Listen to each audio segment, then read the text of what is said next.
actually works for IFAW, and she sent me the link to the BAWA Facebook, and so I started following them on BAWA, and then so I decided why not come to Bali just to work for BAWA.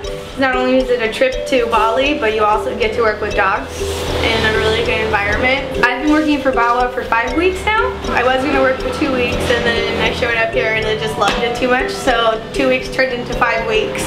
It's really opened my eyes to a lot of things, like dogs back home in the States. It kind of, there's bad things going on in the States, but then when you come out here, it just kind of makes American shelters look like dog spas. And then you really get a lot of good information, and it's a lot of really great dog experience. You learn a lot about like how to more positive reinforcement and approaching very slowly. Like this is not the type of dog you can just really pick up and assume it's going to be your best friend. So it's all about gaining trust and building confidence in these dogs.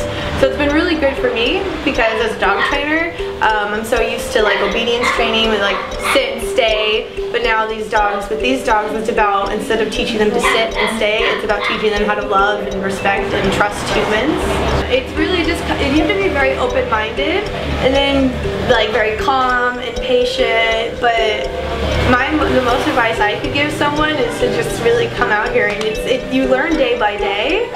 There's so many different things that happen here each day, and I really never thought I was going to get attached to a dog. I ended up getting attached to all of the dogs. So I guess my biggest advice is be careful who you get attached to. The dogs all here are really great, and they've all been super sweet, and I wish I could take one and put it in my suitcase for 20 hours, but I know I couldn't get away with it. It takes a strong, patient person to come into BAWA to work with these dogs. Like when I first came here, I thought it was just going to be all like cuddling and playing with puppies and all kinds of things, and then you meet the dogs, and each dog has their own personality and their own way of confronting their past issues. So I don't know, I came here thinking that I was going to do just like dog playground, like dog daycare environment, but really it's just been more about like soothing and taking care of dogs, and it's really like eye-opening, and it's brought the more feral dog side to face. Bunny said hi. Back home, you never see stray dogs. Well, you see stray dogs, but they're never really the feral and then the stray.